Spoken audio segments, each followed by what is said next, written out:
Welcome to episode 56 of Sean's Take on Asia, where we touch on the latest news on digital asset development and policy updates. So I came across an interesting report today, ranking countries in terms of their crypto obsessiveness. You've probably read the Chainalysis Crypto Adoption Index before, which primarily focused on transactional indications, such as on-chain value transfers and peer-to-peer trading. These are aiming to capture activities among average users rather than large-scale institutional transfers. Crypto obsessiveness, on the other hand, focus on sentiment. Four key factors are considered. So one, ownership rates. Number two, adoption growth, search activities per capita, and number of Bitcoin ATMs. Ownership rates and adoption growth reflects how deeply crypto is integrated into daily life. Search volume indicates public interest, while Bitcoin ATMs measure physical accessibility. In the end, the final crypto obsession score out of 100 was created, with high scores representing stronger engagement and sentiment. Before I dive into some of the interesting data points, let's talk about the top-ranked countries. UAE takes the top spot, probably no surprise to anyone who's been to the Emirates and experienced the crypto vibe there. The rest of the top countries are mostly developed markets, including Singapore, United States, Germany, Switzerland, and South Korea. This is probably due to physical infrastructure being put in place, as well as necessary regulatory clarity at varying levels. All right, some interesting data points. Which country has the most Bitcoin ATMs? The United States, with close to 30,000. Okay, that's probably not a surprise given the history. But the next two highest are Canada and Australia. I was not expecting that. Oh, and despite the high obsessiveness ranking, neither UAE, Singapore, nor South Korea have any ATMs at all. Out of the developing economies, probably no surprise to see Turkey and Argentina there.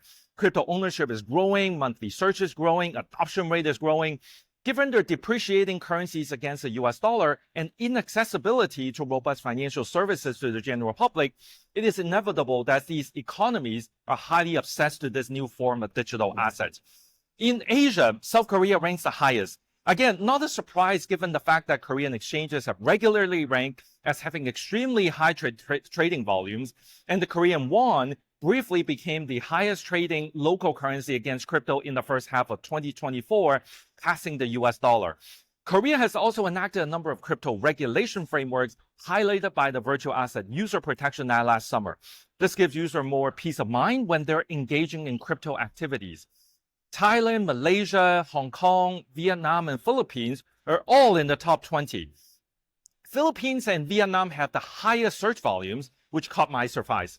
Thailand and Malaysia both have over 90% adoption growth, especially in Thailand, where you can now use Bitcoin for payments and also to buy properties in tourist attraction areas like Phuket. Both governments seem to be on the path of regulating digital assets as well, with various announcements over the past few months. The weird thing is, Hong Kong is the only jurisdiction that have a significant number of Bitcoin ATMs, highlighting the sophistication in its core infrastructure setup, but also the primary reason why the government has announced the forthcoming of a virtual asset OTC regime, critically important to ensure AML rules are in place. A few more things that caught my eyes. Brazil and Mexico both being highly ranked in the crypto obsessiveness, especially in the form of using stablecoins for business transfers. I'm seeing a lot of development in this space, given the massive trade corridors that have been forming the past few years between both countries and China. Using Bitcoin-based and blockchain-based finance to facilitate real economic trade is heating up really fast. One last surprise. Did you see? I did not see Russia on the list, probably due to the fact that there's not enough raw data, but there's definitely a lot of activity over the last few years. That's all for episode 56 of Sean's Take on Asia. If you like this content, please follow me on LinkedIn and subscribe to the YouTube channel. Until next time, keep innovating and keep demonstrating the transformational promise of Web3.